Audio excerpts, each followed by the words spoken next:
از سوی منصوبین مدیریت جرایم خاص ریاست کشف تکنیکی و تدقیق معینیت مبارزه علیه مواد مخدر وزارت امور داخله در نتیجه عملیات‌های جداگانه کشفی در نواحی مختلف شهر کابل بیش از 7000 قرص تابلت نشه آور و مقدار قابل توجه شیشه که در پاکت‌های کچپ جابجا گردیده بود کشف و ضبط گردید. در پیوند به این قضیه 8 تن مظنون نیز بازداشت شدند که پس از تکمیل تحقیقات ابتدایی به نهادهای عدلی و قضایی معرفی خواهند شد. در ارتباط به این موضوع رئیس کشف تکنیکی و تدقیق این معینیت ملا محمد عبدالله چنین اظهار می‌دارد: د کشف جرایم خاص منصوبینو د کابل ښار په 5 مختلفو حوزو کې کشفي عملیات سره کړل چې په نتیجه کې تقریبا 450 پاکټه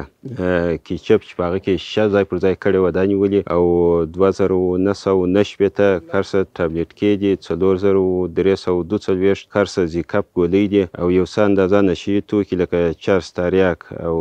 داسې نور دا نیول سوي دي او په تړاو یې 8 کسه هم نیول سوي دي چې دغو کسانو غوښتل کوم چې دا 459 پاکټه کیچپ دي دا د افغانستان څخه بهر یو بل هیواد ته قاچا کول نو چې د کشف د مجاهدینو لخوا څخه ونیول سوله او